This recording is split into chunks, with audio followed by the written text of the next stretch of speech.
You know what could really ruin a kid's Christmas? An exploding hoverboard. It can also generate lots of web traffic with headlines like that. But according to several non-link baity sources, the UK government has confiscated 15,000 hoverboards. In case you need a refresher course on this, toy hoverboards are our new name for those electric scooters without handles that are the Cabbage Patch Kid of the 2015 holiday season. Many brands of these self-balancing scooters have been deemed unsafe and potential fire hazards. According to the BBC, at least 3 house fires were caused by self-balancing scooters over just 10 days in October. Some of the devices have plugs without fuses, faulty cables or chargers that can burst into flames, according to trading standards. The device that has caused fires are thought to have come from East Asia and China and have been purchased both online and in stores. The scooters are also illegal in New York City because the DMV says they're not considered motor vehicles, so they cannot be registered. These days, you can't swing a dead micro USB cable without hitting a virtual reality device. There's Microsoft's upcoming HoloLens, Samsung's Gear VR, Facebook's Oculus, and of course, the super affordable Google Cardboard. But so far, most of these devices focus on gaming or Netflix or immersing yourself in someone else's reality. But what if you could use VR to immerse yourself in your own photographs? That is the idea behind the Google Cardboard Camera, a smartphone app that takes 3D VR photos that let you look around to see the scene that you just photographed in every direction.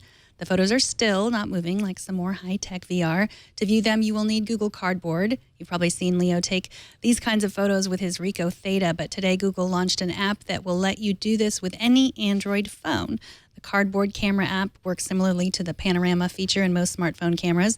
The app is free, and why not? Now Google will have millions of us creating content designed to be viewed with Google Cardboard.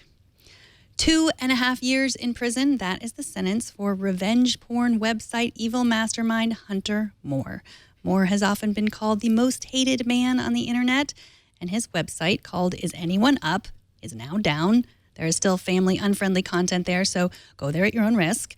Originally, Moore's site was a clearinghouse for nude or compromising photos that people had willingly posed for, but which angry ex-partners then shared for revenge, sometimes including names and contact information of their exes. In addition to his prison sentence, Moore will also pay a $2,000 fine, not necessarily for running the site or for posting the photos submitted by users, but for computer hacking, since, according to a story in Motherboard, many of the photographs were not ever shared willingly by the subject, but instead were obtained by breaking into personal email accounts. Moore's plea agreement also says he must notify his probation officer every time he uses a computer-related device, a screen name, a password, an email account, or an ISP during his supervised release. HTTP now has a sequel. Let's hope it's better than the sequel to The Matrix, which I think we can all agree was horrible. Let's also hope that it is better and faster than HTTP1. Russell Brandom over at The Verge says that the content distribution network Cloudflare launched HTTP2 today as the default to all the company's customers. The first result of this launch will be that lots of web pages will load faster, but not all of them. The deployment started quietly last week, but now includes 3 out of 4 sites on the Alexa Top Million. That's only a very small percentage of the entire web right now, but it does include Google, Facebook, and YouTube.